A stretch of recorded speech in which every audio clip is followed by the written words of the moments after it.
Well, the day is finally here. Whitetail hunting, central Manitoba. They've got some big boys here. They've been showing us pictures, Kannuk Outfitters, which absolutely gets you totally excited. I didn't sleep a wink last night. This is a trip that I've been dreaming about, a bucket list trip since I was probably 12, 13 years old. You know, I go up to Manitoba and all across Canada and do amazing trips, but this is something I've been waiting to do my whole life. Day one, can't wait to get out there. My name is Matt Smith. I've been a hunting and fishing guide for the last 10 years. I've been a hunting guide almost as long as I've been a fishing guide, guiding bears, moose across Saskatchewan, Manitoba, Ontario. And it's been a dream of mine to run a whitetail camp. We offer guided whitetail hunts with accommodations and meals. Good? I think so. To hunt in Manitoba as a non-resident, you have to go through an outfitter for whitetails. We're close to the Duck Mountains Provincial Park and Provincial Forest, so we're hunting a lot of big bush bucks, swamp bucks, a little bit of agriculture mixed in, and a combination of private, public, crown land. We have thousands and thousands of acres of land we can hunt, and it's just a big buck area for a chance at shooting a true Manitoba giant.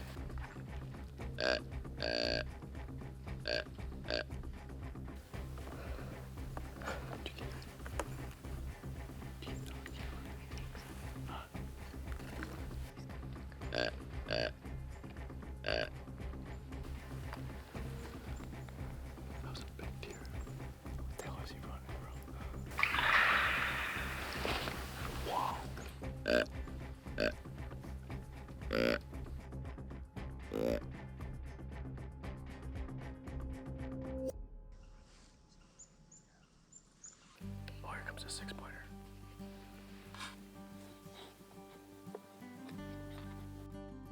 Look at that. He's hitting the scrape.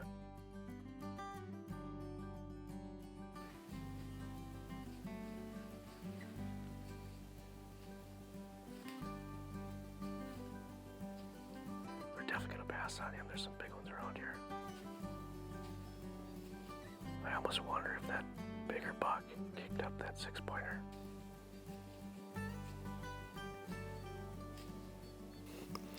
So we got in here early this morning before daybreak, got everything all set up, and just as we thought, there's definitely a lot of big animals in this area. We heard some fighting just back to my left here. Antlers crashing. I put a little grunt in the grunt call, a big buck grunt. Sure enough, one come flying out of there. This thing was just had serious mass on him, super wide, and he was looking for something. He had his head down. And I grunted again, and he stopped back there, and he just let out this weird, and then he just turned and just kept on going. I think he kicked up another one back here, started whistling at him. Not 15 minutes later, I actually hit the doe bleat. A little 6-pointer came around. We had to come right through here. We actually could have got a shot at him if we wanted, but it's a little small buck. Manitoba is known for giant bucks, and we already saw one early this morning, day one, so got us pretty excited, got adrenaline going. So it's midday right now, and they've been actually seeing big bucks on their feet all day long, so we're going to spend all day in the stand.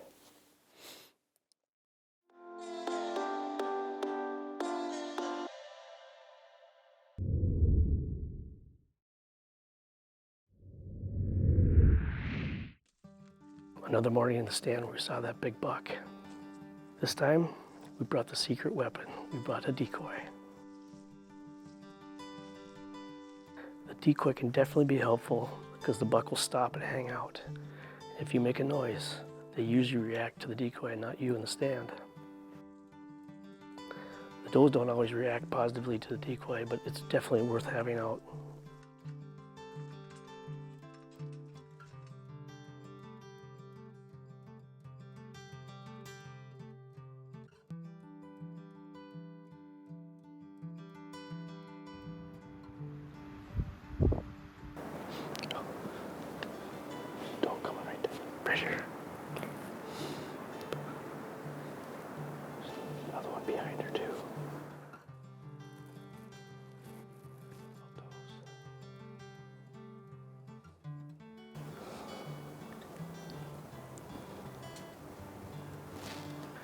Good sign to see the does checking out that scrape those bucks have been making.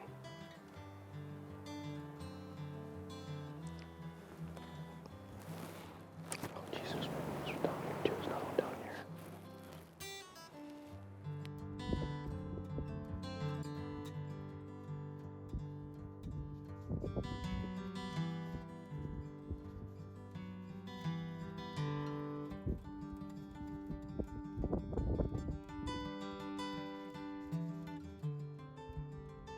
Staring at the decoy.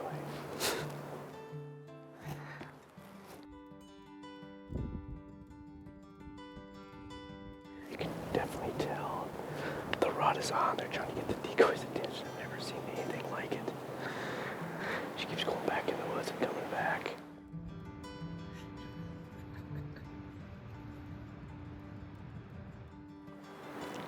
I don't know where the bucks are, man. These does are definitely coming into heat. There's no question about it. Like I said, they keep trying to get that decoy's attention. I can't figure out why he's not chasing them. That was another action-packed morning. It seems like, we've actually hunted 2.5 days, 2 full days on this stand. We didn't get down. We had lunch here, everything, and everything has been mornings, including today. The nice thing is Matt and Mike and Mitch with Kannuk Outfitters have been scouting before we got up here, and guess what? They've been scouting while we've been hunting too, and they've got a bunch of places that they've got a lot of deer and some good shooter deer coming in too. So to recap, we saw a really giant buck here first morning and a small 6-pointer that morning, and then yesterday morning we saw that 6-pointer with like 5 or 6 different does. Boy, that one doe was unhappy with the decoy. She blew at it.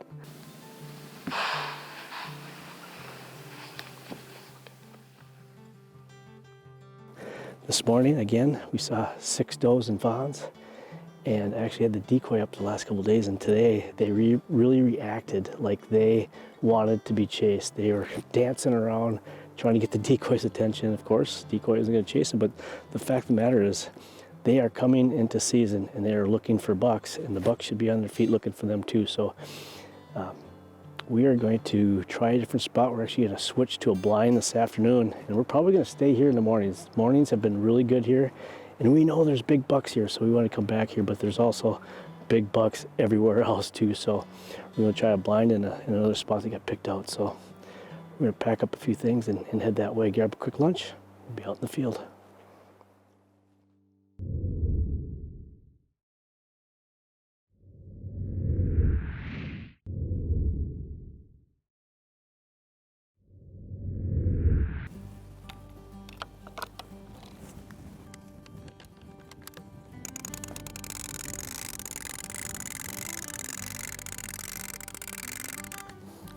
So anytime you're going on a big game hunt, you definitely want to practice. I am so probably over the top with making sure that my shot is on. I don't care if I'm using my crossbow, my bow, my rifle, making sure that you are right on the money before you head on these hunts.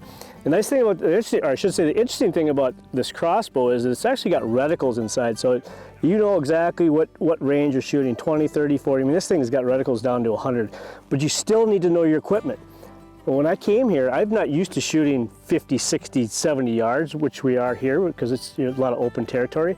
I started shooting at home, and it's 0 to 20 is the 20-yard pin. You get to 25 to 30, you use the 30-yard pin. You wouldn't think about that. If you just went and go, well, I could use the 20-yard pin for 25 yards, that's not true. And then if you go to 35 to 40, you're using the 40-yard pin. 40 to 40, or then in this particular model, 40 yards is the 40-yard pin, and actually 45 is 50. 50 is, I actually have to break between the 50 and the 60. At 55, I'm using the 60-yard pin. So again, know your equipment. Just because it says something doesn't mean it's exactly accurate. So, I practice a ton before I head on these trips. I practice while I'm on these trips. Number one being, you just never know if your sights or your scope is getting knocked off. So we're going to take a few more shots. We're heading back to the field to try to score on a big old buck. Boom. Dead on the money. Let's go take a look at that. From what I'm seeing in my scope, I am right on.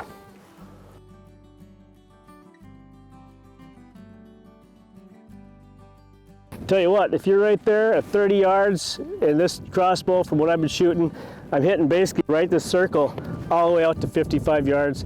I'm not taking any shots past that. I'm real comfortable. Hey, got the shooting in. Let me talk to you a little bit about scent control. So just a little bit about scent elimination and covering up your scent. So any big game hunter knows our number one enemy is their nose. Big game animals, their nose is their best defense. Our job as hunters is to eliminate our human scent. Number one, I use a lot of scent-free bags. Whether it's off-season, all my clothes get stored in these scent-free bags during the off-season. After I'm done with every hunt, I take off my clothes, they go directly into my scent-free bag. When it comes to off-season and before the season, I use a scent-free laundry soap. I wash all my clothes, I air dry it outside before it goes in the scent-free bag. Before I head to the stand, I use a scent elimination spray on my clothes, my whole body. Now that's basically the things that I use for my clothes. Now, when it comes to your body, scent elimination, body wash, and shampoo. And I use a antiperspirant. Cover scents are extremely effective. Now in Manitoba, in my home state of Minnesota, you can't use real urine or estrus, so you got to use, they actually came out with a synthetic version of that, and it smells fairly close. I'd really like to use the real stuff, but this is as good as it gets under the circumstances with CWD. So these are just a few things, and again, there's others, there's ozone machines, there's a lot of different things, but this is just the simple ABCs of scent elimination and cover scents when it comes to big game hunting.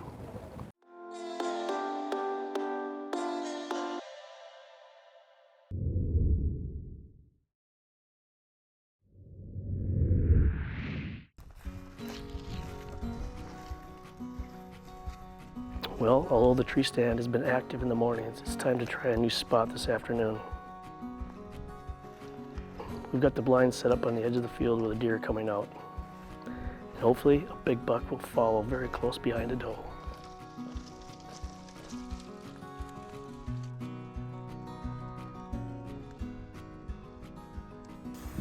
So we've been here a total of maybe 15 minutes. We've already got a deer on the field, a big doe. Why is it exciting to have does? Because right now we are just in the midst of the rut up here in central Manitoba. Where there's does, there are going to be big bucks. We got the decoy over there, so we got our attention off of us.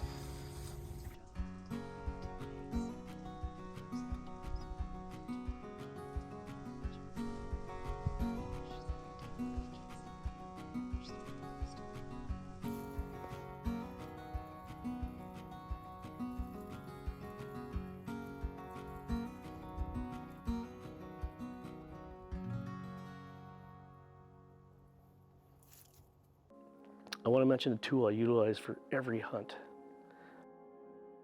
onX Hunt has great features such as tracking.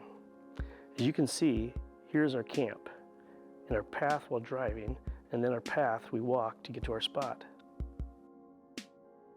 Another great feature is the weather. onX Hunt provides current weather conditions based on your location. When using the weather feature, I check the wind more than anything else because checking your wind is important. By knowing the direction of the wind, you can choose which spot would make for the most successful hunt.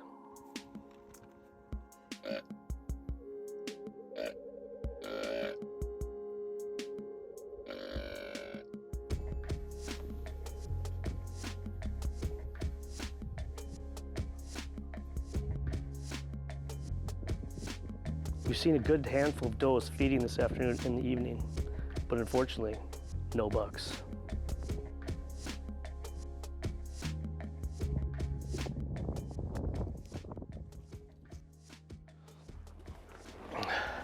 Well, that's a wrap on Manitoba whitetail. Kannuk Outfitters didn't disappoint. You know, deer do what they do. We had some big bucks walking through. They're just too far away. We saw a lot of does. That's just hunting. It was a dream come true for me coming up here, and you know what? I'll be back. It's a bucket list trip, and it's still on my list. I love deer hunting, and I love to eat venison. You know, I talk to a lot of people. It's like, how do you make venison that doesn't give you that wild taste? I've got a few tips for you. Check this out. I guarantee it'll help your venison taste better. You know, we're back now, and I knew exactly what was going to happen when we left Kannuk Outfitters. We got that snow, the big bucks started moving. Congratulations to the Kannuk Outfitters boys. They tagged out on some giant Manitoba bucks. Good job, boys. I knew it was going to happen, like I said. I'm super jealous. I can't wait to get back there. You know, as we were leaving, I was talking about some people don't like to enjoy venison because of the gamey taste. Here's a few tips and tricks to eliminate that gamey taste and help you enjoy a good cut of venison. First of all, if you're butchering your own deer or you're having somebody butcher it for you, make sure all that silver skin is gone, any white tallow. If you don't do that, your venison will be gamey. Now, a couple other things you can do after you do that. You know, I use buttermilk. A lot of people use buttermilk to marinate wild game, and it really eliminates any gamey taste in the meat. Another thing I use, and a lot of people use, is Frank's hot sauce. You know, a lot of people think that might be really spicy, but it really isn't after you marinate it. It gives it a little zip, but like I said, buttermilk, probably the number1 thing that people use to eliminate any kind of gamey taste in venison. So here's the process when it comes to buttermilk. It's got our venison here. Got a Ziploc bag and a knife and some buttermilk. That's how simple it is. So I'm just gonna cut this, throw it in the bag. And then I will add the buttermilk and I'll throw it in the fridge.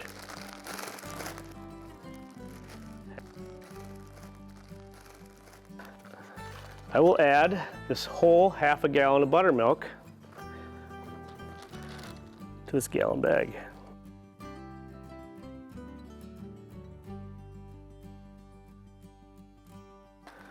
So I got that half gallon in the gallon bag.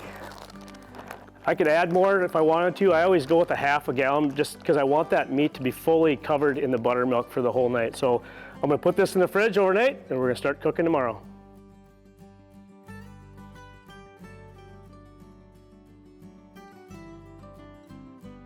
So we got in today and we were marinating our venison overnight. We took it out of the refrigerator. We brought it over the sink and drained out all the buttermilk out of the Ziploc bag. And then we came over to a cutting board with some paper towel and laid out all of our cuts of meat. And then we dabbed the excess buttermilk off the venison. We brought it out, left it out for probably 45 minutes to an hour, and it's basically at that room temperature. So now we're gonna start our stove and get it at that medium to high heat. And we're just gonna drop in some olive oil and some soy sauce. I really love cooking with soy sauce. It gives it some really good flavor. It's not a lot either. It's just I would say a dab. And then I just kind of mix it in there. And then I'm letting my pan get up to that medium high heat before I drop any meat in there. So obviously it doesn't take very long for that pan to get to where the heat needs to be. So I'm just gonna drop our cuts of meat in there. And it's only gonna take probably 2 to 2.5 minutes per side because we got this heat pretty high. And one other thing I'm gonna add is that any of your favorite seasoning. Just gonna put some of that on top to add a little extra pizzazz. Now you could obviously add onions or any seasoning you really want, but I'm trying to make this really simple to let you know that if you process your animal properly, you marinate the game, and you put just a minimal amount of seasoning, it's gonna be an amazing cut of meat. Flip it. And I'm just gonna add a little seasoning on the other side.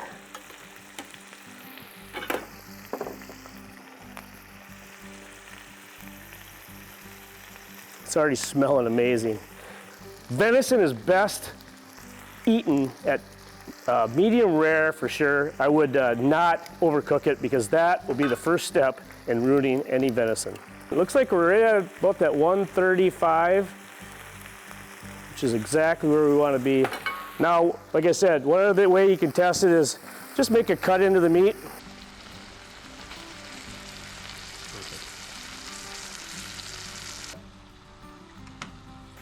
So I'm just going to take this out.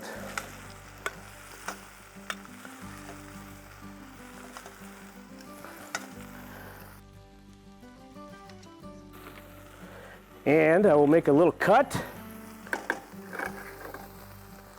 just to show you that we're exactly where we want to be. Now, does that not look fantastic?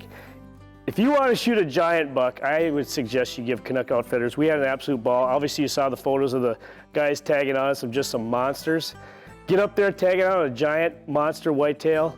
Come home, cook a little venison. You're going to be smiling afterwards.